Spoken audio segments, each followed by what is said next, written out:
আমার অন্তর গভীরে মদিনায় আছে রে, মদিনা মদিনা বলে জিকির করে রে। রাসূল তুমি শোনো গো আমার ফরিয়াদ, চুমু খেতে বাড়ি এ দাও মারহাবা, আরো করে বলি মারহাবা, বাড়ি এ দাও নূরা। আজকের মাহফিলের যিনি মধ্যমণি আহলে সুন্নাত ওয়াল জামাতের শত হাজার হাজার লক্ষ লক্ষ যুবকদের আইকন আল্লামা পীর মুফতি গিয়াসউদ্দিন আত-তাহিরি মাশাআল্লাহুল আলী পীর সাহেব হুজুর কেবলা উপস্থিত হয়েছেন। আপনারা সবাই বলেন মারহাবা। বহু দূরে পারের মদিনা, বহু দূরে কিন্তু মদিনা বাড়া আমার অন্তরে। রাসূল তুমি শোনো গো আমার ফরিয়াদ, চুমু খেতে বাড়িয়ে দাও নূরানি হাত আমার অন্তর গভীরে মদিনায় আছে রে, সেই মদিনায় কবে যাব মন মানে না রে। রাসূল তুমি শোনো গো আমার ফরিয়াদ, চুমু খেতে বাড়িয়ে দাও নূরানি হাত আমার, চুমু খেতে বাড়িয়ে দাও নূরানি হাত আমার অন্তর গভীরে মদিনায় আছে রে, আমার অন্তর গভীরে মদিনায় আছে রে, সেই মদিনায় কবে যাব মন মানে না রে। সোনার মদিনা বহু দূরে, প্রাণের মদিনা বহু দূরে কিন্তু মদিনাওয়ালা আমার অন্তরে, কিন্তু মদিনাওয়ালা আমার অন্তরে। মুসলমান ও নবীর উম্মতের দলেরা, সম্পদের জন্য পাগল হয়েও না, দুনিয়ার বাড়ি গাড়ির জন্য পাগল হয়েও না। যেই মালিক সম্পদ দেয়, যেই মালিক বাড়ি দেয়, যেই মালিক টাকা পয়সা দেয়, ওই মালিকের জন্য পাগল হয়ে যাও। এবার আমার আল্লাহ তাআলা কোরআনুল কারীমে বলতেছে, ইয়া আইয়ুহাল্লাযীনা আমানু, ওহে যারা ঈমানদার, ইত্তাকুল্লাহ, তোমরা আমি আল্লাহকে ভয় করো। ওয়াল তানজুরু নাফসুম মা কদ্দামাত লিগাদ, তোমাদের তাকানো উচিত তোমাদের পূর্ববর্তীদের দিকে, তারা তাদের আগে কি প্রেরণ করেছে। আল্লাহ আবার বলেন ইত্তাকুল্লাহ, তোমরা আমি আল্লাহকে ভয় করো। ইন্নাল্লাহা খাবীরুম বিমা তা'মালুন, নিশ্চয়ই আমি আল্লাহ তাআলা বান্দার অন্তরের খবর সম্পর্কে জানি। ও আল্লাহ, আপনি তো আমাদের অন্তরের খবর জানেন, আপনি তো আমাদের মনের খবর জানেন। আল্লাহ আপনার কাছে জানতে চাই, আপনি মনের খবর যেহেতু জানেন, আপনি কেন আমাদের মনের আশা পূরণ করেন না? আমি জানি না আজকে পর্দার অন্তরালের কত মা বোনেরা তারা মনে কোন আশা নিয়ে জানি বসছে, আমি জানি না কোন মুরব্বী বাবারা কোন আশা নিয়ে বসছে, কিন্তু মুসলমান যত আশা নিয়ে বসেন না কেন, আপনারা বলেন আমার আল্লাহ চাইলে আমাদের প্রত্যেকের মনের আশা পূরণ করতে পারে কি পারে না? সম্পদ যেহেতু জুড়াইতেছেন, একটু আমার আল্লাহর ভয় কইরা জুড়াইতেন। এই সম্পদের হিসাব আল্লাহর কাছে দেওয়া লাগবে। বাড়ি একটা, বাড়ি দুইটা, বাড়ি তিনটা, জায়গা জমির কোনো অভাব নাই, দোকানের কোনো অভাব নাই, ব্যাংক ব্যালেন্সের কোনো অভাব নাই। প্রত্যেকটা বাড়ি, প্রত্যেকটা জায়গা, প্রত্যেকটা টাকার হিসাব দেওয়া লাগবে। শোনেন, একজন আল্লাহ তাআলার খাস বান্দার কথা, যিনি ইরাকের জমিনে বসবাস করতেন, যার কাছে বাদশাহিত্ব ছিল, ওই বাদশা ডাক দিয়া বলে, আমার কত প্রজা ছিল, তারা আমার কাছে আইসা বারবার সম্পদ কামনা করত, আর বলতো, ও বাদশা গো, আপনি আমাদেরকে সম্পদের ব্যবস্থা করে দেন, আমাদের বেতনটা একটু বাড়িয়ে দেন, যেন আমরা এই সম্পদ দিয়া বেশি বেশি ভালো খাইতে পারি, বেশি বেশি পড়তে পারি, সুন্দর বাড়ি বানাইতে পারি। বাদশা বলে, আমার প্রজার দলেরা, তাইলে তোমরা সম্পদ বেশি চাও? বলে, হ্যাঁ আমরা সম্পদ চাই। এ আমার প্রজার দলেরা, সম্পদ যদি তোমরা বেশি চাও তাইলে দুনিয়ার জমিনের মধ্যে থাকা অবস্থায় তোমরা আল্লাহ তাআলার ইবাদত করো। পচা মানুষ, সাধারণ মানুষ ডাক দিয়ে কই, বাচ্চা আমরা তো খাবার খাওয়ার সময় পাই না, কাজ করতে করতে সময় চলে যায়, আমরা কেমনে আল্লাহর ইবাদত করব? এমনি তো আমরা আল্লাহ তাআলার ইবাদত বেশি করতে পারি না। এ আমার প্রজা, নাও নাও নাও, তুমি আমার সামনে আসো, আমি তোমার হাতে 5টা টাকা তুলে দিলাম, আমি তোমার হাতে 5টা দিরহাম তুলে দিলাম। এবার ওই বাদশা ডাক দিয়ে আনলেন তার সেনাপতি প্রধানকে, তারে ডাক দিয়ে আইনে তার হাতে 500 দিরহাম দিলেন, দিয়া বলে, এ আমার প্রজা, এ আমার সেনাপতি, সেনাপতি তোমার দিলাম 500 দিরহাম, প্রজা তোমার হাতে দিলাম 5 দিরহাম, যাও তোমরা এটা নিয়ে বাড়িতে চলে যাও। তবে সাবধান, সতর্ক, আগামীকালকে তোমাদের এই টাকার হিসাব দেওয়া লাগবে। কি দেওয়া লাগবে? সেনাপতিকে দিলেন 500, প্রজাকে দিলেন 5 টাকা। প্রজা ডাক দিয়ে কয়, বাদশা গো, সেনাপতি হওয়ার কারণে আপনি তারে বেশি দিলেন, আর আমি প্রজা হওয়ার কারণে আপনি আমারে কম দিলেন। ও বাদশা, আপনি ইনসাফ করেন নাই। বলে, যাও যাও যাও, আগামীকালকে 5 টাকার হিসাব দিবা। আর ও সেনাপতি, তুমি এইটা দিয়া তুমি আগামীকালকে হিসাব দিবা। এবার বাদশা এবং সেনাপতি দুইজন মিলা সুন্দর করে তাদের টাকা নিয়ে চলে গেলেন, আর প্রজা চলে গেলেন প্রজার বাড়িতে। প্রজা ডাক দিয়ে কয়, আমার কাছে মাত্র 5 দিরহাম, আমি এটা দিয়ে বেশি কিছু করতে পারবো না।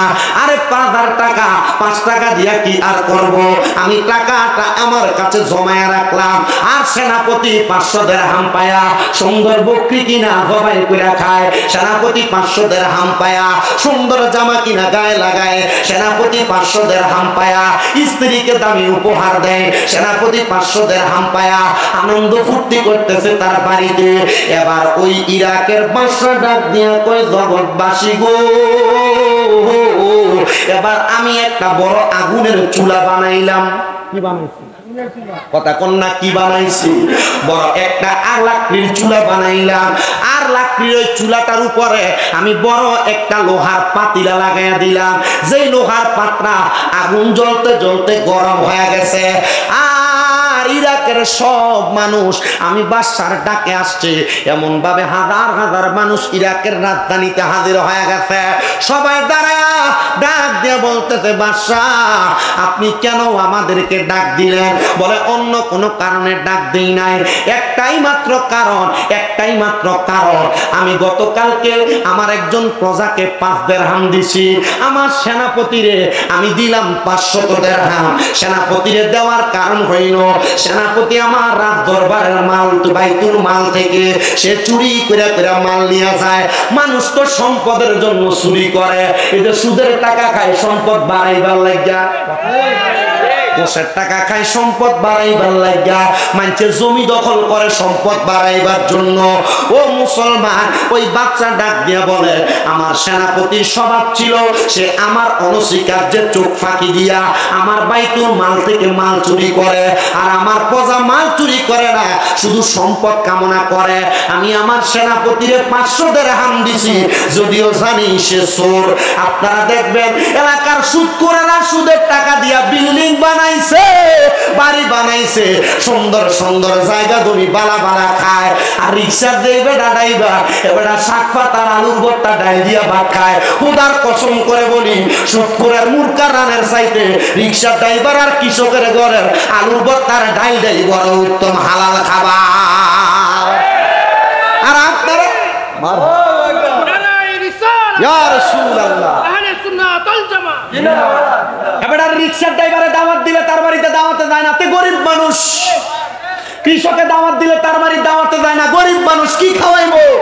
আর সুদখোর ঘুষখোর দাওয়াত দিলে তার দাওয়াতে আক্কাতের যায়। আর তুমি মানুষ না, তুমি মুনাফিক, তুমি মানবের মাঝে পার্থক্য করে সাধারণ মানুষকে সাধারণের কাতারে রাখা হারামখোরের পক্ষে কথা বলেছ। ডান হাত তুলে বলেন ঠিক কিনা?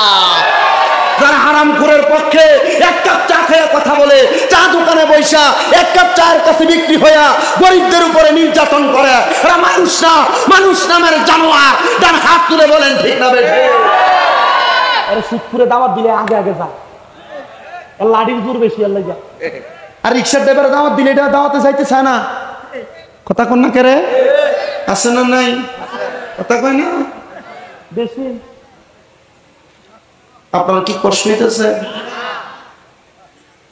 অনেকে চিন্তা করতেছে ওয়াজ যদি আমরা এলাকার মমকের গায়ে ধরতেছে। কথা কয় না। কি হবে? দাওয়াত বন্ধ হয়ে যাবে শামীম রেজা হিসাব যে দিছি। কালীপুর গত আগামী মাসে 27 তারিখ, কালীপুর নাই রে 27 তারিখ আগামী মাসের ইন্ডিয়া 6 তারিখ এখন শুভারামপুর, 8 তারিখ কোন এটা নভেম্বর 8 তারিখ নাগেরসর। আমি বুঝতেছি না মাহফিল দি সপ্তাহে হোমনার বাঞ্ছারামপুরে মারহাবা কন এই উচিত কথা কইলে কি দাওয়াত বন্ধ হয়ে দেবো গা?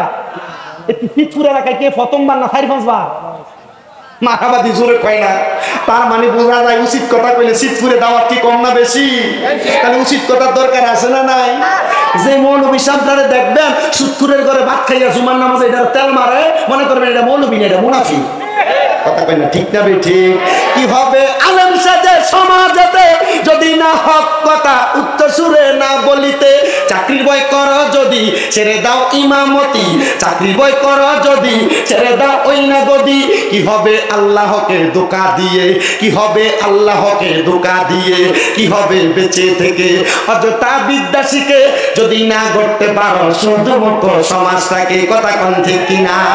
কি হবে বেঁচে থেকে অযথা বিদ্যা শিখে যদি না করতে পারো হারামবিহীন সমাজটাকে? যদি না করতে পারো গাঞ্জুতিবিহীন সমাজটাকে? যদি না করতে পারো নেশাবিহীন সমাজটাকে? ডান হাত তুলে বলেন নেশা করো আছে না না? আউযু বিল্লাহি মিনাশ শাইতানির রাজীম। বিসমিল্লাহির রাহমানির রাহিম। ইয়া আইয়ুহাল্লাযীনা আমানুত্তাকুল্লাহা ওয়ালতানজুর নাফসুম মা কদ্দামাত লিগাদিন ওয়াত্তাকুল্লাহা ইন্নাল্লাহা খাবীরুম বিমা তা'মালুন। وقال في حديث الشريف عن أنس بن مالك رضي الله تعالى عنه قال قال رسول الله صلى الله عليه وسلم ألا أنبئكم بخياركم قالوا بلى يا رسول الله قال خياركم الذين إذا رؤوا ذكر الله عز وجل رواه ابن ماجه أو كما قال عليه الصلاة والسلام. وقال في شان حبيبه ومحبوبه ومعشوقه مخبرا وآمرا إن الله وملائكته يصلون على النبي يا أيها الذين آمنوا صلوا عليه وسلموا تسليما اللهم صل মাওলানা। দূরের থেকে সাউন্ড নেন।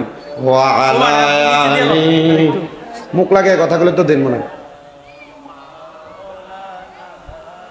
আর একটু জবান খুলে মোহাব্বতের আওয়াজে পড়েন আল্লাহুম্মা সাল্লি। আরো বাড়ান, মিটটা বাড়ান, মিট।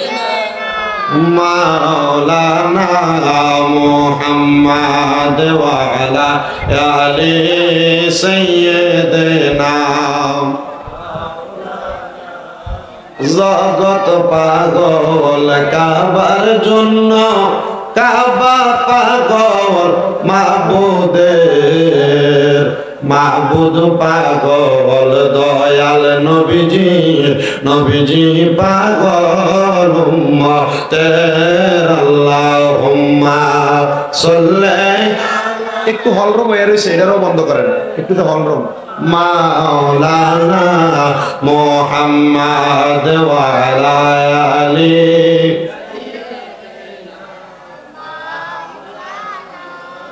আমি আমার চিতপুর এলাকার ভাই বাবাদের কাছে জানতে চাই, আপনারা বলেন আমার নবীর উপর দুরূদ আদায় করলে খুশি হয় কি? আসতে বলছেন, জবানটা খুলে কন্যা পড়লে খুশি হয় কি? কই রে আমার বাবারা, আল্লাহ দে আমার নবীর উপর দুরূদ পড়লে খুশি হয়? আল্লাহরে তো কোনোদিন জিগাইলা না, আল্লাহ আপনি যে আমাদেরকে বললেন আমরাও আপনার নবীর উপর দুরূদ পড়ার জন্য, মাবুদ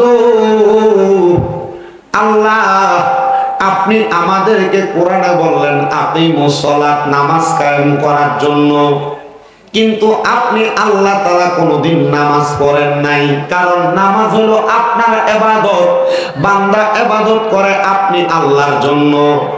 আল্লাহ আপনি আমাদেরকে বললেন ওয়া আতুজ যাকাত, যাকাত আদায় করার জন্য, আল্লাহ আপনি কিন্তু যাকাত দেন না, কিন্তু আমরা যাকাত দেই। আল্লাহ আপনি আমাদেরকে বললেন রোজা রাখার জন্য, আল্লাহ আপনি নিজে রোজা রাখেন না, কিন্তু বান্দাদেরকে রোজা রাখতে বললেন। আল্লাহ যেহেতু আপনি নামাজ পড়েন না, রোজা রাখেন না, যাকাতও দেন না, কিন্তু আমাদেরকে আপনি নামাজ, রোজা, হজ, যাকাতের কথা বললেন। আমার আল্লাহর কাছে যদি প্রশ্ন করি, আল্লাহ ও আল্লাহ আপনি নামাজও পড়েন না, হজও করেন না, যাকাতও দেন না, দান সদকা এগুলো বান্দাদেরকে দিয়া করান, আল্লাহ আমাদেরকে এত ইবাদতের কথা বললেন, কিন্তু আপনি আল্লাহ কি করেন? আমার আল্লাহ ডাক দিয়া কয় বান্দা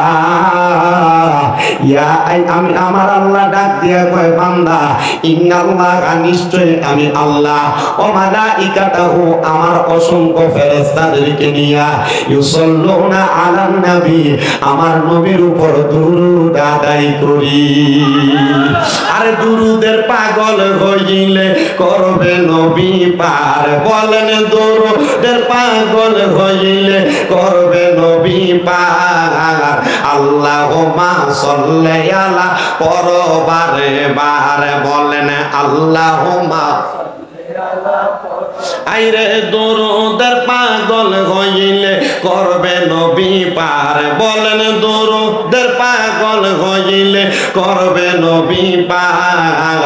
আল্লাহুম্মা সাল্লি আলা পরবারে বার, আইরে নবীর দুরূদ পড়ে যারা, আরে সাচ্চা ঈমানদার তারা, বলেন নবীর দুরূদ পড়ে যারা, আরে সাচ্চা ঈমানদার তারা, আরে অহরহ পর দুরূদ, অহরহ পর দুরূদ নবী মুস্তাফার।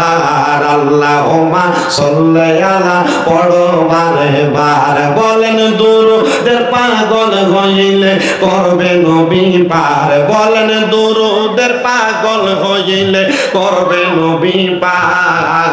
আল্লাহুম্মা সাল্লি আলা পরবারে বার, বলেন আল্লাহুম্মা সাল্লি আলা, নবীর দুরূদ পড়লে আসে কাঙ্গন, আমার স্বয়ং আল্লাহ খুশি যে গণ, নবীর দুরূদ পড়লে উম্মতিগণ আমার স্বয়ং আল্লাহ খুশি যে গণ। হায়রে তাই তো সবাই দুরূদ পড়ো, তাই তো সবাই দুরূদ পড়ো নবী মুস্তাফার। আল্লাহুম্মা সাল্লি আলা পড়ো বারে বার, বলেন আল্লাহুম্মা সাল্লি আলা।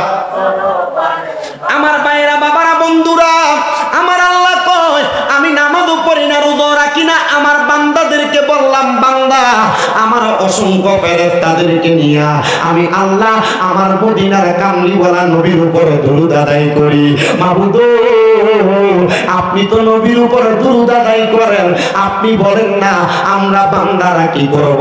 আল্লাহ কয় ইয়া আইয়ুহাল্লাযীনা আমানু, ও যারা ঈমানদার আছো, আমার আল্লাহ এই আয়াতের মধ্যে কোন মসজিদের ইমাম সাহেবরে ডাক দেয় না, কারণ আমার আল্লাহ জানে মসজিদের ইমাম সাহেবরা মিম্বরে বইয়া বইয়া আমার নবীর সালাতু সালামের বিরোধিতা করে। আপনারা বলেন বর্তমান সমাজে এমন আলেম নামের জালেম আছে না নাই? আমার নবীর নামের শব্দটার পাশে দিয়ে কত সুন্দর, নবী শব্দের অর্থ বার্তা বাহক, আর মৌলবী কয় নবী সাংবাদিক। শাব্দিক অর্থ জানে না, কথা কোন ঠিক কি না? এ ভাই আমি চাই আপনার মাথায় টুপি আছে, পাঞ্জাবি আছে, টুপি আর পাঞ্জাবি লাগায়া, মুখের মধ্যে দাড়ি লাগায়া আপনি আমার নবীর শানে শব্দ ব্যবহার করতে পারেন না। আপনাদের হোমনা থানার গৌরব মাওলানা শহীদুল্লাহ বাহাদুর চ্যালেঞ্জ করছিল, যদি কলিজা থাকে নবীকে সাংবাদিক প্রমাণ করে দেখাইতে। ও বাবা, শিয়ালদের লেজ গুড়ে পাঠায়, এমন ঠিক লেজ গুটে পালাইছে মৌলবীর দলেরা। কারণ তারাও জানে মাথা ঠিক না থাকার কারণে জেলে থাইকা থাইকা ডাইল ভাত পানি ভাত খেয়ে খেয়ে মাথা বরবাদ হইছে। এই জন্য নবী শব্দের অর্থ বার্তা বাহক না কইরা আমার নবীর সাংবাদিক কয়, এমন বেয়াদব বক্তা বাংলাদেশে আছে, কথা কোন ঠিক কিনা? আবার গতকালকে দেখলাম বলতেছে আল্লাহকে সর্বশক্তিমান বলা যাবে না। আরে মৌলবী বলে কি আল্লাহকে সর্বশক্তিমান বলবো না? কাকে বলবো? কারণ আল্লাহ তো ইন্নাল্লাহা আলা কুল্লি শাইইন কাদির, আল্লাহই তো সর্বশক্তিমান। মৌলবী কয় আল্লাহকে সর্বশক্তিমান বললে শিরক হবে। এই মৌলবী সাহেব, আমি তোমাকে বলবো নবীর শানে বেয়াদবি করলা, তোমার দলের কোন ব্যক্তি তোমারে কিছু বলে নাই, এটা তোমাদের বিষয়, কিন্তু স্বয়ং আল্লাহ যার ব্যাপারে মন্তব্য করতে সতর্কতা অবলম্বন করা লাগে, ওই আল্লাহর সর্বশক্তিমান বলা যাবে না। বইলা তুমি আমার আল্লাহ তাআলার একটা মর্তবা, আল্লাহ তাআলার একটা শান, আল্লাহ তাআলার একটা অধিকার, আল্লাহ তাআলার একটা পাওয়ার অস্বীকার করছো। আমি বলবো যে মৌলবী আল্লাহকে সর্বশক্তিমান বলা যাবে না বলছে, এই মৌলবীর ঈমান নাই, মৌলবী কাফের। এই কথা বলেন না ঠিক কিনা? আল্লাহ যেন আমরা মুসলমানদের জবান থেকে এমন কোন কথা না আনে, আমিন পড়েন। আরে আমি স্বামীর মাঝে মাঝে বিভিন্ন রকমের কথা বলার কারণে সোশ্যাল মিডিয়ার মাধ্যমে আমার বদনাম হয়ে যায়। আমি আমার আল্লাহরে কই, আল্লাহ আপনি না বলেছেন লাকাদ খলাকনাল ইনসানা ফি আহসানি তাকওয়িম, উত্তম সুরত দিয়া মানুষকে বানাইছেন, আবার আপনি বলতেছেন ইন্নাল ইনসানা লাফি খুস, সকল মানুষ ক্ষতিগ্রস্ত। আল্লাহ আমি মানুষ, আমার ভুল হইব, আমি এখন ভুল করি, আগেও ভুল করছি, ভবিষ্যতেও ভুল করব। আল্লাহ এই ভুলগুলা করার পরেও আপনি আমার ভুল থেকে বাঁচাইয়েন। কিন্তু যে মৌলবীরা আল্লাহর সর্বশক্তিমান মানে না, আল্লাহ আমরা সেই মৌলবীর মতো বানাইয়েন না। আল্লাহ যে মৌলবী নবীর সাংবাদিক কয়, আল্লাহ আমরা সেই মৌলবীর মতো বানাইয়েন না।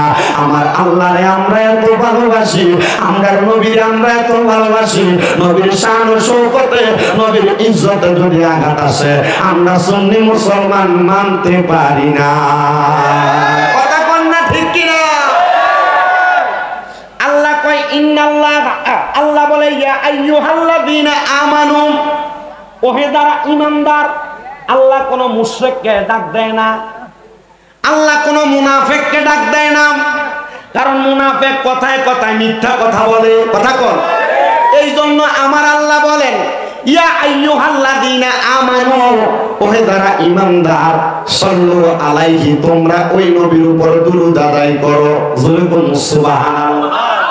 এবার আমার আল্লাহ কয় ওয়াসাল্লিমু তাসলিমা, তোমরা সালাম দাও আদবের সাথে। সুবহানাল্লাহ কইলেন না? এ বাবারাম, আমরা যারা সুন্নি দাবি করি, আমরা নবীরে ইয়া নবী সালাম আলাইকা বলে সালাম দেই কি দেই না? আবার ইয়া নবী সালাম আলাইকা বলে সালাম দিলে আবার এক জাতের উপরে তারা পড়ে, কথা কই না? আছে না নাই? এ ভাই বাবারাম, আল্লাহ কোরআনে কয় ওয়াসাল্লিমু তাসলিমা, তোমরা সালাম দাও আদবের সাথে। সুবহানাল্লাহ কইলেন না? আল্লাহ কয় সালাম দাও আদবের সাথে। ও আল্লাহ, কেমনে সালাম দিলে আদব হইব আপনার কাছে জানতে চাই। বন্ধুরে, আমরা এমন অপবাদ দেয়, বলে সুন্নিরা নবীরে এমন ভাবে সালাম দেয়, সালাম দিতে দিতে নাকি আল্লাহর উপরে উড়ায়। না রে বাবা না, আমার নবীরে দাঁড়ায় সালাম দিলে আল্লাহর উপর উঠে না। যদি তোমার মন চায় পায়ের তলাতে তুমি 10 ফুটটা 2টা বাঁশ বাইন্ধো, তুমি নবীরে সালাম দাও, এটা আল্লাহর উপরে উঠবে না। আমার আল্লাহ কয় বন্ধু নবী আমার, আমি আল্লাহ তাআলা ওয়ারাফানা আল্লাহকা যিকরাকে অন্তর্ভুক্ত কইরা আপনি নবীর সম্মান, আপনি নবীর ইজ্জত বাড়ায়া দিছি, তুমি আর কোনো মানুষ কমাইতে পারবে না। আমরা সুন্নিরা নবীরে দাঁড়ায়া দাঁড়ায়া সালাম দেই তাজিমের সাথে আমার আল্লাহ তাআলা এই জন্য আমাদেরকে নবীর প্রেমিক হিসেবে কবুল করবে। আমরা বিশ্বাস নবীর দ্বারা সালাতু সালাম দেওয়ার কারণে ইয়া নবী সালাম আলাইকা বলার কারণে আমরা যখন বিসমিল্লাহি ওয়া আলা মিল্লাতি রাসূলিল্লাহ বলে কবরে শোয়াইব আমার দয়াল নবী আমরা কোলে নিয়ে নিব। জবান করে জোরে জোরে কোন সুবহানাল্লাহ। আরে ওই কবরে নূরের নবী আইব রে বলেন ওই কবরে আইব রে ও প্রাণের মুর্শিদ রে তুমি ধীরে ধীরে ফিরে ফিরে চাইও রে তোমায় ডাক দিলে বলার প্রাণে চাইও রে তোমায় ডাক দিলে শেখের দিকে চাই ও প্রাণের মুর্শিদ রে তুমি ধীরে ধীরে ফিরে ফিরে চাইও রে লাল বলো নীল বলো কত রঙের শাড়ি শেষ বিদায়ে পরাই দিব সাদা মার্কিন শাড়ি আইরে যাইবার বেলা মায়ার নবী আইও রে বলেন যাইবার বেলা মায়ার নবী আইও রে ও প্রাণের মুর্শিদ রে তুমি ধীরে ধীরে ফিরে চাইও রে আইরে আমরার বিয়ার জাতিরি আমরা চার জনারে দেখি আন্দার ঘরে নামাই দিয়া দিব আমায় ফাঁকি আইরে ওই কবরে নূরের নবী আইব রে বলেন ওই কবরে নূরের নবী আই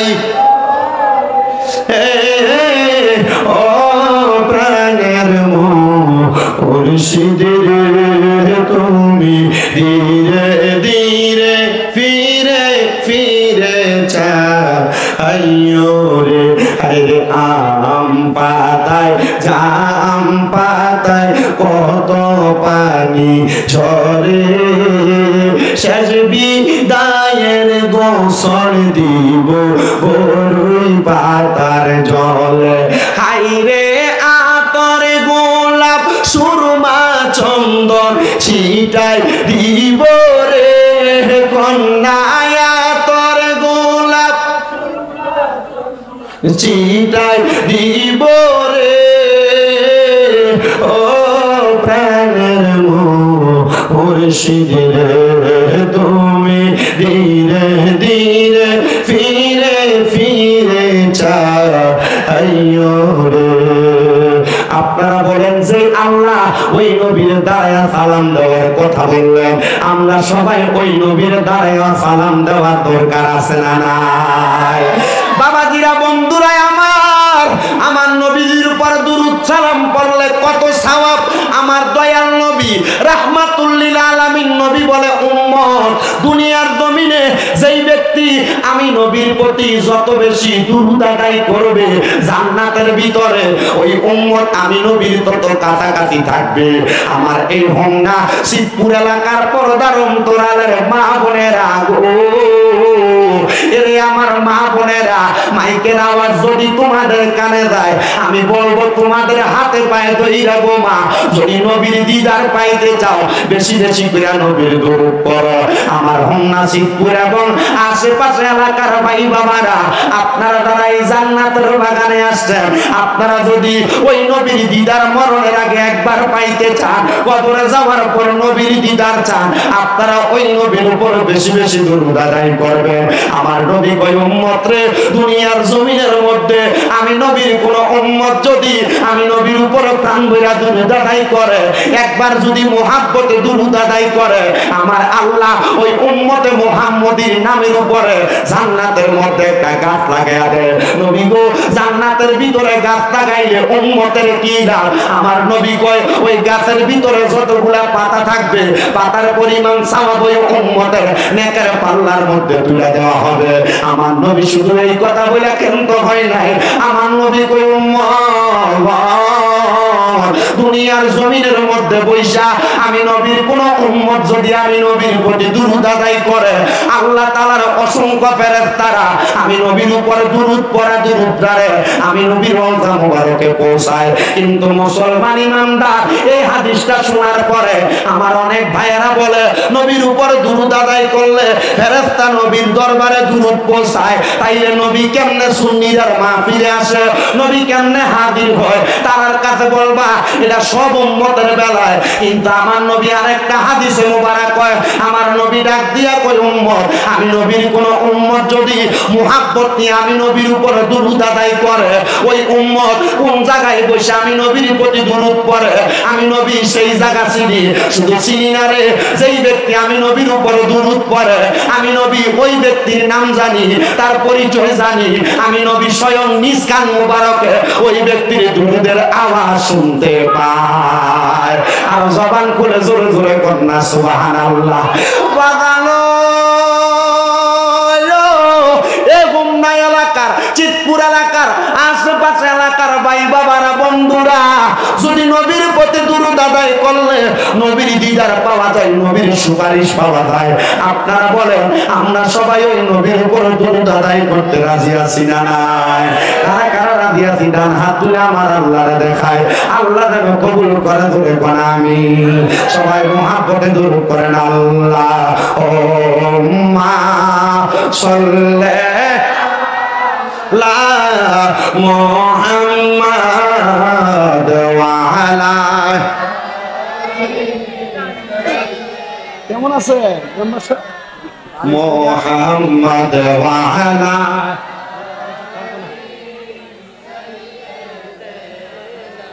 নবীর সনে প্রেমের ডোরি বান্দনা। আব্বা, আগের দিনের বড় বড় হুজুররা এই দুরূদগুলা দিনে দিনে গাইতো, আর আমার কাছে ভালো লাগতো। আমি এখনো পর্যন্ত দিনে দিনে গুলা গাই, আমার কাছে মায়া লাগে। একটু মুহাব্বতে জবান খুলা পড়েন। আমার নানা জান ইন্তেকাল করছে, মরার আগে কইছে তুই তো নবীদের উপর দুরূদ পড়স, মিলাদ পড়স, যদি মাঝে মাঝে কখনো সুযোগ পাস আমার কবরটার সামনে বইয়া বইয়া একটু পড়িস। আমি এখনো মাঝে মাঝে সুযোগ পাইলে আমার নানার কবরের কাছে যাই, মোটর সাইকেলটা সাইডে রাখা দুরূদ পড়ি একটু মুহাব্বতে। আরে নবীর সনে প্রেমের ডোরি মন বান্দনা শয়নে সপনে দেখবা মদিনায় আল্লাহুম্মা সাল্লি মুহাম্মাদ ওয়া আলা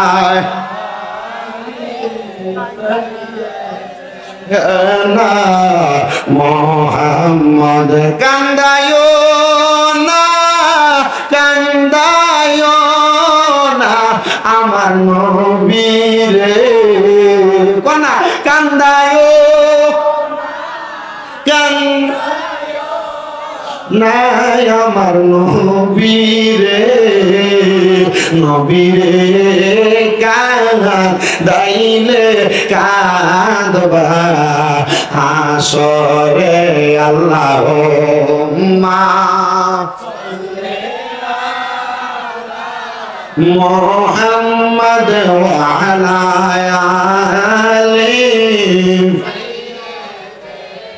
না মোহাম্মদ লা ইলাহা লা যিকর লা ইলাহা ও লা ইলাহা ও লা লা ইলাহা ইল্লাল্লাহ লা ইলাহা লাকন আমরা বড় ভাগ্যবান আমরার নবী আল্লাহর মেহমান আল্লাহ দয়া করে করলেন দান আল্লাহ দয়া করলেন দান আমরার নবী ঈমান লা ইলাহা ইল্লাল্লাহ লা ইলাহা নামাজ রোজা চাইরো না কেহ মা বাবার খেদমত চাইরো না আমার নবীর দরুদ বইল না বলেন নবীর আমার নবীও তোমায় ভুলবে না লা ইলাহা ইল্লাল্লাহ লা ইলাহা আরে অনেক দূরে মদিনা আমরা কেমনে যাব জানি না আমরা মুর্শিদ জানে ঠিকানা বলেন মুর্শিদ জানে ঠিকানা আমরা কেমনে হব রওয়ানা লা ইলাহা ইল্লাল্লাহ লা ইলাহা লা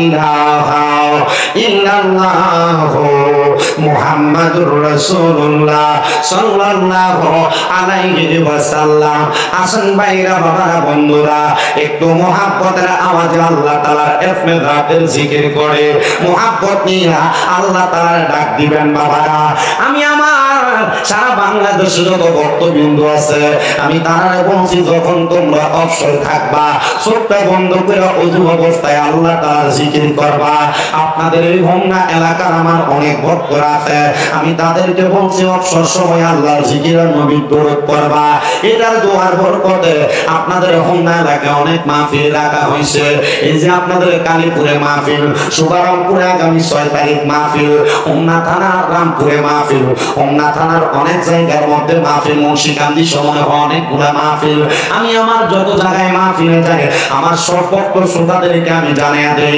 অবসর সময় থাকলে ওযু করে আল্লাহর জিকির আর নবীর দরুদ পড়বা এটা ছাড়া কোনো উপায় নাই কবরে উপায় নাই আসলে উপায় নাই নিদানে উপায় নাই ফসলাতের উপায় নাই যদি কবর আলোকিত বানাইতে চাও আল্লাহ তাআলার জিকির নবীর দরুদ আদায় করো আসেন চোখটা বন্ধ কইরা কলবের মধ্যে ধাক্কা দিয়া এই কলবটারে আপনার মুর্শিদের সাথে মোতাজ্জ কানেকশন লাগায়া মুর্শিদের কলবটা চার তরিকার মুর্শিদের দিকে মোতাজ্জ হয়ে যাবে আর চার তরিকার মুর্শিদের কলবটা আমার নবীর রওজার সাথে কানেকশন হইয়া জিকিরের ধাক্কাটা কলবে রাখলে গুনাহগুলো ঝরে যাবে মুহাব্বতে আল্লাহর জিকির করেন আল্লাহ আল্লাহ আল্লাহ আল্লাহ আল্লাহ আল্লাহ আল্লাহ মুর্শিদ আমার গহনার মালা মুর্শিদ আমার গহনার মালা মুর্শিদ আমার জানের জান মুর্শিদ কে পাইলে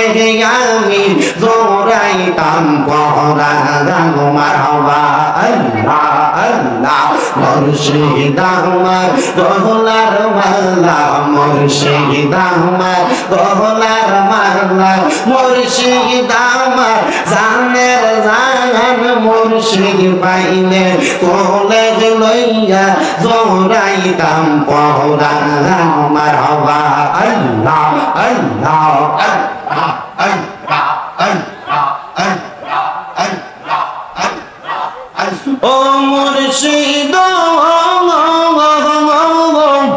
তুমি আমার ভালোবাসা ভালোবাসাও, তুমি স্বপ্ন ভালোবাসাও, তোমায় পাইলে রাসূল পাইব ঘোষণা কোরআনে মারহাবা আল্লাহ আল্লাহ।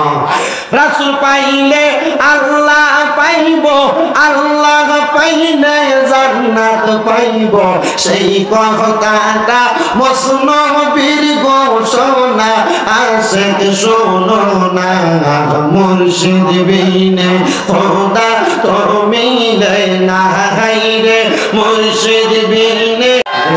আছে না নাই? সমাজে লম্বা লম্বা বাতেরা করে এমন হারাম করে সুদ করে আছে না নাই? আল্লাহর কসম করে বলি রে হারাম করে না, সুদ করে না, তোমরা যারা সুদের টাকা খায়া খায়া তোমরা পেটটা বড় বানাইছো। আল্লাহর নবী কই উম্মত, আমি নবী যখন মেরাজের মধ্যে গেলাম, আমি যাওয়ার পরে আমি জাহান্নামের দিকে তাকিয়ে দেখলাম, এক প্রকার জাহান্নামী দেখা যায় যাদের পেটটা কাল বুয়ুতিন ঘরের মতো দেখা যায়। ইয়া রাসূলুল্লাহ, তারা কারা? আমার নবী কয় তারা আর কেউ না, তারা হইল দুনিয়ার হারাম করে যারা সুদের টাকা খায়া খায়া, ঘুষের টাকা খায়া খায়া, পরের হক মাইরা খায়া খায়া তাদের পেটটা বড় বানাইছে। আমি নবী শুধু তাই দেখলাম না, আমি তাকায়া দেখলাম গো বড় বড় সাপেরা ওই ব্যক্তির কলিজার মধ্যে আঘাত করতেছে।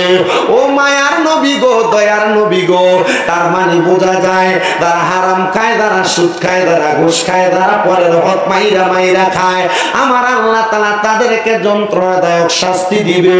আমার নবী কয় শুধু তাই না, শুধু আমার আল্লাহ তাআলা শাস্তি দিবে না, এরা দুনিয়াতেও কষ্ট পাবে, আখিরাতেও কষ্ট পাবে। ও দুনিয়ার মানুষ, সম্পদ তো অনেক বানাইলা, টাকা পয়সা তো অনেক বানাইলা, দ্বন্দ্বলতের জন্য পাগল হয়ে গেলা, কিন্তু তোমার এই দ্বন্দ্বলত তোমার বড় পরে কাজে আসবে না। কাজে আসবে দুইটা জিনিস, একটা হইল ঈমান আর একটা হইল তোমার নেক আমল। এই ঈমান আর আমল যদি ঠিক কইরা কবরে না যাইতে পারবো, ওই কবরে গেলে তুমি বড় ধরা খেয়ে যাইবা। সম্পদের আশা করতে করতে তুমি দুনিয়ার ইবাদতের কথা ভুললা। কোন দিক দিয়া ফজর যায়, কোন দিক দিয়া আসর জোহর যায়, কোন দিক দিয়া আসর মাগরিব এশা যায়, মুসলমান তোমার কোনো খবর থাকে না।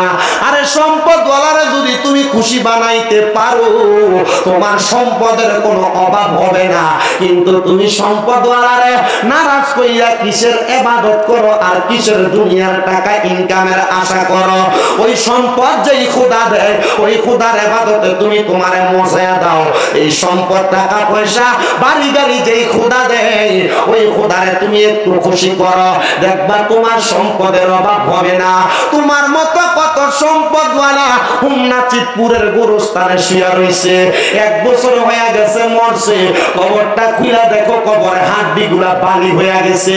তোমার মতো কত সম্পদওয়ালা মরে গেছে, মরার পর কবরে তার কোনো অস্তিত্ব নাই। এই জন্য তোমার কাছে আবদার জানাই, দুনিয়ার সম্পদ অর্জনের পাশাপাশি আমার আল্লাহ তাআলার ইবাদত কইরা আখিরাতের সম্পদ অর্জন করা। এই জন্য আশিক বলে, আরে চোখেরই পলকে তুমি হতে পারো লাশে, চিরতরে বন্ধ হবে তোমারই নিঃশ্বাস, হবে এলান তোমারই নাম মসজিদের মাইকে, বলেন হবে এলান তোমারই নাম। বাড়িওয়ালা নাই রে বাড়ি, নাই রে দুনিয়াতে, বাড়িওয়ালা নাই রে বাড়ি। তোমার বয়ে থাকতো মানুষ ছিল বাহাদুরি, ভাবনি হাওয়ায় ওরা তুমি যে রঙিনী ঘুরি।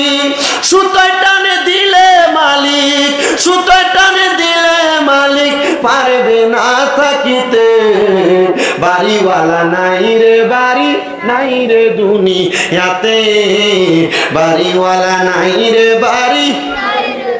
বাড়ি গাড়ি মেল ফ্যাক্টরি টাকার পাহাড়, বিলাসিতায় কেটেছে জনম কতই অহংকার, বাড়ি গাড়ি মেল ফ্যাক্টরি টাকার পাহাড় বিলাসিতা কেটেছে জনম কতই অহংকার দামি কাপড় ছেড়ে হবে দামি কাপড় ছেড়ে হবে সাদা কাফন পরিতে বাড়িওয়ালা নাই রে বাড়ি ইয়াতে বাড়িওয়ালা নাই রে বাড়ি নাই রে দুনিয়াতে মুসলমান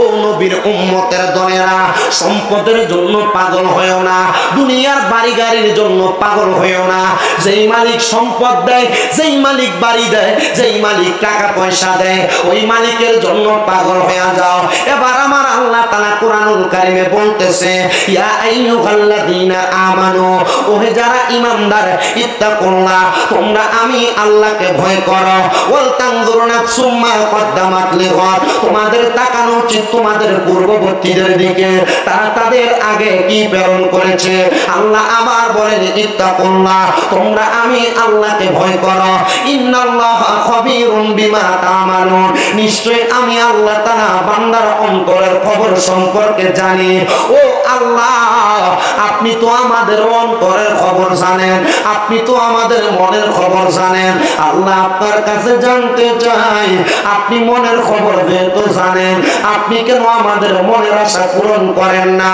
আমি জানি না আজকে পর্দার অন্তরালের কত মা বোনেরা তার মনে কোন আশা নিয়ে জানি বসছে আমি জানি না কোন মুরব্বী বাবারা কোন আশা নিয়ে বসছে কিন্তু মুসলমান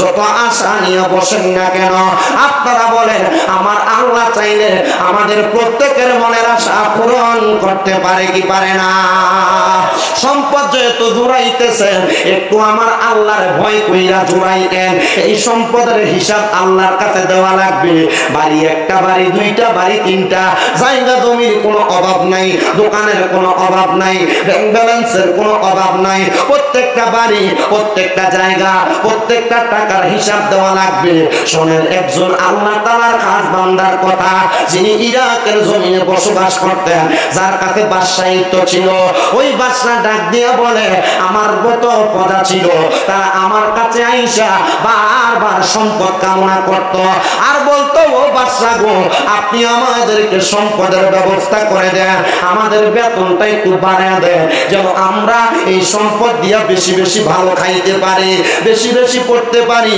সুন্দর বাড়ি বানাইতে পারি বাদশা বলে আমার প্রজার দলেরা তাইলে তোমরা সম্পদ বেশি চাও বলে হ্যাঁ আমরা সম্পদ চাই হে আমার প্রজার দলেরা সম্পদ যদি তোমরা বেশি চাও তাইলে দুনিয়ার জমিনের মধ্যে থাকা অবস্থায় তোমরা আল্লাহ তাআলার ইবাদত করো প্রজা মানুষ সাধারণ মানুষ ডাক দিয়ে কই বাচ্চা আমরা তো খাবার খাওয়ার সময় পাই না কাজ করতে করতে সময় চলে যায় আমরা কেমনে আল্লাহর ইবাদত করব এমনিই তো আমরা আল্লাহ তাআলার ইবাদত বেশি করতে পারি না এ আমার প্রজা নাও নাও নাও তুমি আমার সামনে আসো আমি তোমার হাতে 5টা টাকা তুলে দিলাম আমি তোমার হাতে 5টা দিরহাম তুলে দিলাম এবার ওই বাদশা ডাক দিয়ে আনলেন তার সেনাপতি প্রধানকে তারে ডাক দিয়ে আইনে তার হাতে 500 দিরহাম দিলেন দিয়া বলে এ আমার প্রজা হে আমার সেনাপতি সেনাপতি তোমার দিলাম 500 দিরহাম প্রজা তোমার হাতে দিলাম 5 দিরহাম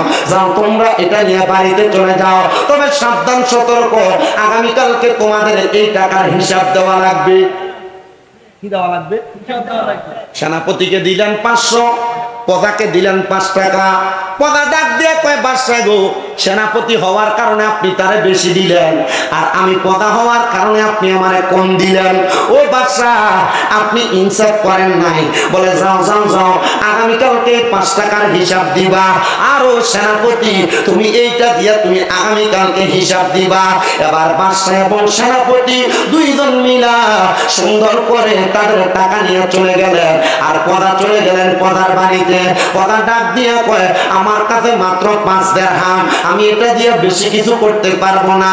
আরে 5000 টাকা 5 টাকা দিয়া কি আর করব? আমি টাকাটা আমার কাছে জমায়া রাখলাম। আর সেনাপতি 500 দিরহাম পায়া সুন্দর বকরি কিনা জবাই করে খায়। সেনাপতি 500 দিরহাম পায়া সুন্দর জামা কিনা গায়ে লাগায়। সেনাপতি 500 দিরহাম পায়া স্ত্রীকে দামি উপহার দেয়। সেনাপতি 500 দিরহাম পায়া আনন্দ ফুর্তি করতেছে তার বাড়িতে। এবার ওই ইরাকের বাদশা ডাক দিয়া কয়, জগৎবাসী গো, এবার আমি একটা বড় আগুনের চুলা বানাইলাম। কি বানাইছি? কথা কন্যা কি বানাইছি? বড় একটা আর লাকড়ির চুলা বানাইলাম। আর লাকড়ির ওই চুলাটার উপরে আমি বড় একটা লোহার পাতিলা লাগাইয়া দিলাম। যেই লোহার পাত্রা আগুন জ্বলতে জ্বলতে গরম হয়ে গেছে। আর ইরাকের সব মানুষ আমি বাদশার ডাকে আসছে, এমন ভাবে হাজার হাজার মানুষ ইরাকের রাজধানীতে হাজির হয়ে গেছে। সবাই দাঁড়ায় ডাক দিয়ে বলতেছে, বাদশা আপনি কেন আমাদেরকে ডাক দিলেন? বলে অন্য কোনো কারণে ডাক দিই নাই, একটাই মাত্র কারণ, একটাই মাত্র কারণ। আমি গতকালকে আমার একজন প্রজাকে 5 দিরহাম দিছি। আমার সেনাপতিরে আমি দিলাম 500 দিরহাম। সেনাপতিরে দেওয়ার কারণ হইল সেনাপতি আমার রাজ দরবারের মাল বাইতুল মাল থেকে সে চুরি করে করে মাল নিয়ে যায়। মানুষ তো সম্পদের জন্য চুরি করে, এই যে সুদের টাকা খায় সম্পদ বাড়াইবার লাগিয়া, ঘুষের টাকা খায় সম্পদ বাড়াইবার লাগিয়া, মানুষের জমি দখল করে সম্পদ বাড়াইবার জন্য। ও মুসলমান, ওই বাচ্চা ডাক দিয়া বলে আমার সেনাপতির স্বভাব ছিল সে আমার অনস্বীকার্যের চোখ ফাঁকি দিয়া আমার বাইতুল মাল থেকে মাল চুরি করে। আর আমার প্রজা মাল চুরি করে না, শুধু সম্পদ কামনা করে। আমি আমার সেনাপতিরে 500 দিরহাম দিছি, যদিও জানি সে চোর। আপনারা দেখবেন এলাকার সুদখোরেরা সুদের টাকা দিয়া বিল্ডিং বানাইছে, বাড়ি বানাইছে, সুন্দর সুন্দর জায়গা জমি বালা বালা খায়। আর রিক্সা দেবে ডাইবা এবারে শাক পাতার আলুর ভর্তা ডাল দিয়া ভাত খায়। খুদার কসম করে বলি, সুদখোরের মুরকা রানের চাইতে রিক্সা ড্রাইভার আর কৃষকের ঘরের আলুর ভর্তার ডাল দেই বড় উত্তম হালাল খাবার। আর আপনারা ইয়া রাসূলুল্লাহ আহলে সুন্নাত ওয়াল জামাত এবারে রিকশার ড্রাইভারে দাওয়াত দিলে তার বাড়িতে দাওয়াতে যায় না, তে গরিব মানুষ। কৃষকে দাওয়াত দিলে তার বাড়িতে দাওয়াতে যায় না, গরিব মানুষ কি খাওয়াইবো? আর সুদখোর ঘুষখোর দাওয়াত দিলে তার দাওয়াতে আটকাতে যায়। আর তুমি মানুষ না, তুমি মুনাফিক। তুমি মানবের মাঝে পার্থক্য করে সাধারণ মানুষকে সাধারণের কাতারে রাখা হারামখোরের পক্ষে কথা বলেছো। ডান হাত তুলে বলেন ঠিক কিনা? যারা হারামখোরের পক্ষে এক কাপ চা খেয়ে কথা বলে, চা দোকানে বৈশা এক কাপ চায়ের কাছে বিক্রি হইয়া গরিবদের উপরে নির্যাতন করে, এরা মানুষ না, মানুষ নামের জানোয়ার। ডান হাত তুলে বলেন ঠিক না বেঠে? আরে সুদখোরে দাওয়াত দিলে আগে আগে যায়, লাঠির জোর বেশি আল্লাহ যায়। আর রিক্সার ড্রাইভারে দাওয়াত দিলে এটা দাওয়াতে যাইতে চায় না। কথা কন না কেরে? আছে না নাই? কথা কয় না বেশি। আপনার কি কষ্ট হইতেছে? অনেকে চিন্তা করতেছে ওয়াজ যদি আমরা এলাকার মোমকের গায়ে ধরতেছে না, কি হবে? দাওয়াত বন্ধ হয়ে যাবে। শামীম রেজা হিসাব দিয়ে দিচ্ছি, কালীপুর গত আগামী মাসে 27 তারিখ, কালীপুর নাই রে 27 তারিখ আগামী মাসের ইন্ডিয়া 6 তারিখ এখন শুভারামপুর, 8 তারিখ কোন এটা নভেম্বর 8 তারিখ নাগেরসর। আমি বুঝতেছি না মাহফিল দি সপ্তাহে হোমনার বাঞ্ছারামপুরে মারহাবা কন। আচ্ছা এই উচিত কথা কইলে কি দাওয়াত বন্ধ হয়ে যাবে? গা একটু ফিটপুর এলাকায় কে প্রথমবার না 4-5 বার মারহাবা দি জোরে কয় না, তার মানে বোঝা যায় উচিত কথা কইলে শীতপুরে দাওয়াত কি কম না বেশি? তাহলে উচিত কথার দরকার আছে না নাই? যে মৌলবী সাহেবরা দেখবেন সুদখোরের ঘরে ভাত খাইয়া জুমার নামাজে এটা তেল মারে, মনে করবেন এটা মৌলবী না, এটা মুনাফিক। কথা কই না ঠিক না ঠিক?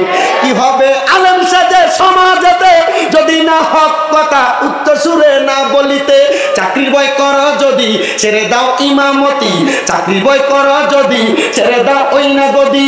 কি হবে আল্লাহকে ধোঁকা দিয়ে, কি হবে আল্লাহকে ধোঁকা দিয়ে, কি হবে বেঁচে থেকে অযথা বিদ্যা শিখে যদি না করতে পারো শুধুমুখ সমাজটাকে, কথা কোন ঠিক কিনা? কি হবে বেঁচে থেকে অযথা বিদ্যা শিখে যদি না করতে পারো হারামবিহীন সমাজটাকে, যদি না করতে পারো গাঞ্জুতিবিহীন সমাজটাকে, যদি না করতে পারো নেশাবিহীন সমাজটাকে। ডান হাত তুলে বলেন নেশাখোর আছে না না? নেশাখোরের জায়গায় বাড়ির কলডি পর্যন্ত চুরি করে লইয়া থাকা, নেশাখোরটি বাড়ির ডেক ডেক্সি পর্যন্ত চুরি করে লইয়া থাকা। নেশাখোরেরা বাড়িতে নেশা করে আবার বউরে মাও ডাহে, কথা কয় না? নেশাখোর আছে না নাই? এই নেশাখোর গুলা বান্দিরে আল্লাহর রাস্তায় তোমার পায়ের মধ্যে হাত দিয়া বলি যে নেশা করে তোমার বন্ধু বান্ধবের ফাল্লাই হইরা, যে দোস্ত তোমার ফান দিয়া কইছে একবার সিগারেট খেলে কি হইবে একবার খাইয়া দেন। যত সিগারেট খোর আছে জিজ্ঞাসা করে দেখেন সিগারেট খাওয়া শিখবি কার কাছে? এটি উত্তর দিব আমি তো খাইছি না, আমার একদিন দোস্ত কইছিল একবার খাইয়া দেখ কি হইব। একবার খাইয়া দেখতে যাইয়া এখন এটা আমার সঙ্গী হয়ে গেছে না। কথা কয় না আছে না নাই? আব্বাজি আল্লাহর নবী বলছেন যদি তোমরা জাহান্নামী মানুষ দেখতে চাও তাদের দিকে তাকাও। ইয়া রাসূলুল্লাহ কারা? বলে যাদের মুখের ভিতরে আগুন দেখা যায়। আচ্ছা আপনারা কোন তো হুজুর, ও বীর ভাই আপনি কোন তো কারার মুখের ভিতরে আগুনটা থাকে? যদি বিড়ি খো, যদি সিগারেট খো। একটার একদিন প্রশ্ন করছি বাথরুমের ভিতর থেকে ধোঁয়া আইতাছে, বাইরে দাঁড়ায় রয়েছে। আমি কইলাম ইয়া এরে বাথরুমের ভিতর থেকে ধোঁয়া তুই কি বাথরুমে বয়ে কিছু কষ্ট একটা সিগারেট খেলাম? সিগারেট বাথরুমে বয়ে খালি কার? কই বাথরুমে বয়ে সিগারেটটা না খাইলে বাথরুমটা কি হয় না? নাউজুবিল্লাহ, জোরে কবে না তাকবীরটা একটু জোরে হবে। নারায়ে তাকবীর, নারায়ে রিসালাত, নারায়ে গাউসিয়া। প্রধান অতিথির আগমন, সভাপতি সাহেবের আগমন, জনাব মোহাম্মদ আবু নাসের ওয়াহেদ সম্পদ সাহেবের আগমন, ডাক্তার মোহাম্মদ শহীদুল্লাহ সাহেবের আগমন, অতিথিবৃন্দের আগমন। নারে তাকবীর, নারে রিসালাত, সাদেক ভাইয়ের আগমন, সভাপতি সাহেবের আগমন, প্রধান অতিথি মহোদয়ের আগমন। সবাই জোরে বলেন মারহাবা। আমরা দেখতে পাচ্ছি আজকের মাহফিলে যিনি সম্মানিত সভাপতি, ভাসানী ইউনিয়নের সাবেক চেয়ারম্যান জনাব মোহাম্মদ আবু নাসের ওয়াহেদ সম্পদ সাহেব, আজকের মাহফিলের যিনি প্রধান অতিথি আপনাদের হোমনা উপজেলা স্বাস্থ্য কমপ্লেক্সের মেডিকেল অফিসার জনাব ডাক্তার মোহাম্মদ শহীদুল্লাহ সাহেব সহ মাহফিলের সম্মানিত অতিথিবৃন্দু, ওনারা সবাই এসে উপস্থিত হয়েছেন। আল্লাহ প্রত্যেক অতিথিদের হায়াতের মধ্যে বরকত দান করেন, পড়েন আমিন। আপনারা আস্তে আমিন কইছেন, অতিথিরা হায়াতে বরকত দিলে কি আপনারা কইমা যাবো গা? আর অতিথিরা হায়াতে বরকত দিলে আপনারা মাদ্রাসা দুই একটি দান একটু বেশি করে করবো। আমিন কন। আল্লাহ তাআলা আমাদের প্রত্যেকটা অতিথির হায়াতে বরকত দিক, আমিন আর জোরে কন। আমরা যেই কথাটা বলতেছিলাম এবার আপনারা কোন তো নেশাখোর এলাকায় এলাকায় আছে না নাই? সুদখোর এলাকায় এলাকায় আছে না নাই? ঘুষখোর এলাকায় এলাকায় আছে না নাই? এই সমাজের মধ্যে যে সুদখোর ঘুষখোর নেশাখোর গুলা, এগুলা সমাজের মানুষ হইতে পারে না, এগুলা কীট পতঙ্গের চাইতে খারাপ, কথা কন ঠিক না বেঠে? এই নেশাখোর গুলার জন্য বাড়ির কলডি বালা মতো বেরিয়েতে রাখতে পারে না, ডেক ডেক্সি রোজি দিতে পারে না। এই নেশাখোর গুলার কারণে সমাজের মধ্যে বিশৃঙ্খলা সৃষ্টি হচ্ছে, সমাজের মানুষ বাজে পথে চলে যাচ্ছে। আমরা আল্লাহর কাছে দোয়া করি আল্লাহ যেন এই নেশাখোর হারামখোর গুলা থেকে আমাদেরকে হেফাজত করে, কোন আমিন। গভীর মনোযোগ দেন আমার বাবারাম। বাচ্চা সুন্দর একটা চুল্লি বানায়া ওই চুল্লির উপরে একটা সুন্দর করে লোহার পাটে লাগাইয়া দিলেন, লোহার একটা কড়াই লাগাইয়া দিলেন। আর বলেন হে আমার প্রজারা, তোমরা সবাই দেখে রাখো, গতকালকে যাকে আমি যত টাকা দিয়েছি এই গরম চুলার উপরে দাঁড়ায় দাঁড়ায় সে তার টাকার হিসাব দেওয়া লাগবে। প্রজাটা আবার কি করলেন, সুন্দর করে তার ডান পাটা ওই চুলার কড়াইয়ের উপরে রাইখা দিয়া বললেন, আমাকে বাদশা 5 টাকা দিয়েছে, 5 দিরহাম দিয়েছে, আমি আমার 5 দিরহামকে বাদশার উপহার হিসেবে আমার কাছে রেখে দিয়েছি বলে লাফ দিয়ে নেমে গেছে। পদা ডাক দিয়ে বলতেছে, আমার পায়ের তালুটা একটু গরম হয়ে পায়ের তালুটা একটু ছিঁড়ে গেছে। আর এবার সেনাপতিরে ডাক দিয়ে বলতেছে, সেনাপতি এবার তুমি এটার উপরে দাঁড়ায়া দাঁড়ায়া তুমি তোমার সম্পদের হিসাব দাও। সেনাপতি ডাক দিয়ে বলতেছে, ও বাদশা, আমি যদি এই গরম কড়াই আর গরম তাওয়ার উপরে দাঁড়ায়া দাঁড়ায়া হিসাব দিই, তাহলে আমার পা তো দূরের কথা, আমার হাড়গুলা পর্যন্ত আগুনের সাথে মিশে যাবে, আমি পারবো না, আপনি আমারে ক্ষমা করে দেন। বাদশা ডাক দিয়ে বললেন, ও আমার এলাকার মানুষ, ও আমার প্রজার দলেরা, তোমরা বুঝতে পেরেছো, এই যে এই আগুনের তাওয়ার উপরে দাঁড়িয়ে তারা হিসাব দিতে পারে না, এটা অন্য কোনো কারণ না। আমি তোমাদেরকে এটা এই কারণে বোঝাইছি, দুনিয়াতে যে যত বেশি সম্পদের মালিক হবে, কাল ময়দানে মাশর হবে একবারে তামার মতো উত্তপ্ত গরম, যেটার মধ্যে মানুষ দাঁড়িয়ে থাকতে থাকতে তাদের পাগুলো ঝলসে যাবে, তাদের মাথার একবারে 4 আঙ্গুল 1 বিঘত উপরে হাসরের ময়দানে একবারে সূর্যটা থাকবে। তখন তারা বড় নাজেহাল হয়ে যাবে, তখন তারা বড় পেরেশান হয়ে যাবে। ও দুনিয়ার মানুষ, তোমরা সম্পদের পাগল হয় না, তোমরা আল্লাহ নবীর পাগল হইয়া তোমরা দুনিয়া এবং আখিরাতটা সুন্দর বানাও। দেখবা তোমাদের দুনিয়া আখিরাত সুন্দর এবং আল্লাহর কাছে হিসাব তোমাদের জন্য বড় সহজ হয়ে যাবে। এই আমার হুমনাচিতপুর এলাকার বাবারা, বন্ধুরা, আমি আপনাদের কাছে আরেক প্রকার মানুষের ব্যাপারে বলি, তারা আমার আল্লাহকে ভয় করে না, তারা মনে করে আমি সমাজের মধ্যে ফিতনা তৈরি করতে পারলেই মনে হয় ভালো। যারা দোকানে বৈশা বৈশা মানুষের নামে বদনাম করে, 5 আগস্টের পরে এলাকার মধ্যে অনেক মানুষকে দেখা গেছে তারা সমাজের মধ্যে থাইকা থাইকা একজন আর একজনের ব্যাপারে খারাপ মন্তব্য কুটনামি করছে, মানুষকে হয়রানি করেছে। আল্লাহ তাআলার কাছে আমরা ফরিয়াদ জানাই, আল্লাহ এই হোমনা থানার মানুষ বড় সরল সোজা মানুষ, আল্লাহ তাদেরকে তুমি এমন ভাবে দুনিয়াতে দিন পরিচালনা করার সুযোগ দাও, তারা যেন তুমি আল্লাহর ভয় করে রাসূলের পথ মোতাবেক চলতে পারে, সে তৌফিক আল্লাহ আমাদেরকে দান করেন। জোরে জোরে পড়েন আমিন। সমাজে যারা বাজে কাজ করে, মানুষের ক্ষতি করে, এক শ্রেণীর মানুষ দেখবেন যারা দোকানে বৈশা বৈশা মানুষের ক্ষতি কিভাবে করা যায় চিন্তা করে, কি নাই এমন? যারা মানুষের কিভাবে ক্ষতি করা লাগবে এমন চিন্তা করে। এ মুসলমান, বনি ইসরাইলের এমন 3 জন লোক ছিল যারা মানুষের ক্ষতি করার জন্য পাগল পারা ছিল। মানুষকে এমন ভাবে ক্ষতি করত যে ক্ষতি সাধনে কইরা বনি ইসরাইলের মানুষগুলা বড় অবাক হয়ে যাইতো, কারা আমাদেরকে এত ক্ষতি করে, কিন্তু এমন লোক তাদের ক্ষতি করে যে ক্ষতিগুলা তাদের কাছের লোক, আপন লোক। কিন্তু ওই 3 ব্যক্তি বলেন, আমরা পরবর্তী সময় মানুষের ক্ষতি করার যখন চেষ্টা করতে লাগলাম, আমরা তাকে দেখলাম মানুষ আমাদের ক্ষতির কারণগুলা যাই না ফেলে, তখন তারা আমরা ক্ষতি করার আগে সতর্ক হয়ে যায়, সাবধান হয়ে যায়। আপনাকে আমার কথা বুঝতেছেন? বনি ইসরাইলের 3 ব্যক্তি মানুষের ক্ষতি করত, কিন্তু সর্বশেষ তারা যখন ক্ষতি করার জন্য যাইতো, মানুষ আগে থেকে সাবধান হয়ে যাইত। তারা চিন্তা করলো, তারা জানতে পারে কিভাবে আমরা যে তাদের ক্ষতি করব। এই কথা চিন্তা কইরা তারা বলল, চলো আমরা ক্ষতি করার যে প্ল্যানটা করি, রোডম্যাপটা করি, আমরা এটা এই এলাকা থেকে অন্য এলাকায় যায়া সেখানে ফন্দি করে তারপরে এই এলাকার মানুষকে ক্ষতি করব। আচ্ছা বলেন, মানুষের ক্ষতি করা এটা কি ভালো কাজ? জোরে বলেন। সাবেক চেয়ারম্যান সাহেব কোনটা? আপনি না? এই যে চেয়ারম্যান সাহেব চেয়ারম্যান হয় মানুষের লাভের জন্য না লসের জন্য? কিন্তু এই লাভ করাইতে যাইয়া এক পক্ষের ক্ষতি হয় না? এক পক্ষের ক্ষতি হয়, বিচারে একজন ঠগে একজন জিতে।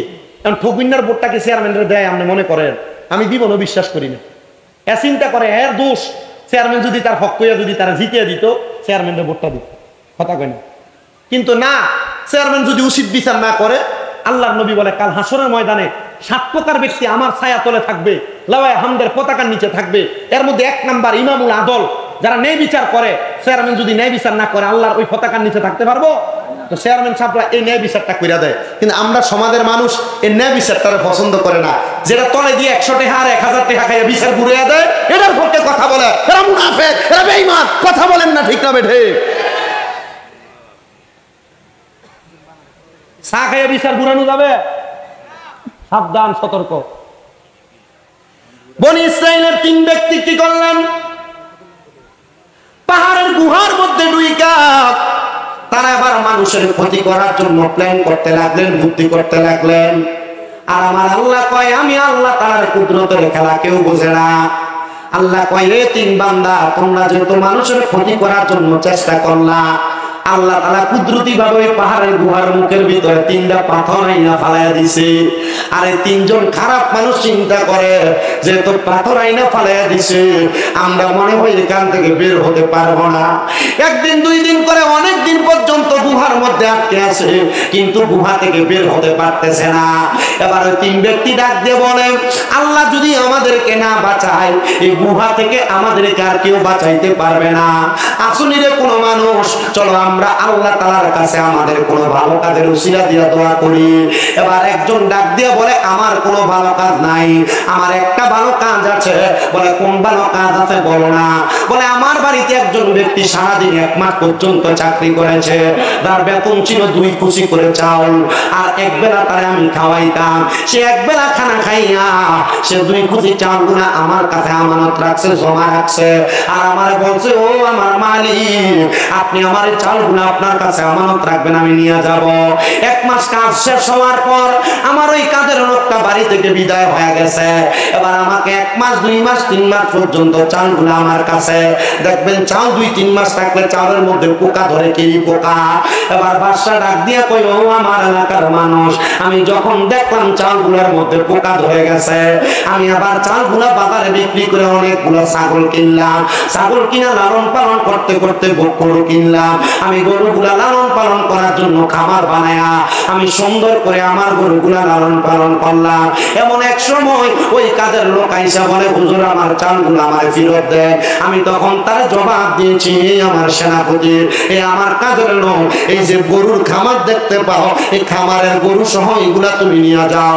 এ বাদশা, এ আমার মালিক, আমি তো আপনাকে এতগুলা গরু আর খামার দেই নাই। বলে, তোমার চাউলগুলো যখন নষ্ট হইতে লাগছিল, আমানত নষ্ট হয়ে গেলে আল্লাহর কাছে জবাব দেওয়া লাগবে, এই জন্য আমি তোমার চাউলগুলা বিক্রি করে বকরি ক্রয় কইরা, গরু ক্রয় কইরা লালন পালন করে তোমার সম্পদকে আরো বাড়াইয়া দিছি, এটা তোমার আমানত, তুমি নিয়ে যাও।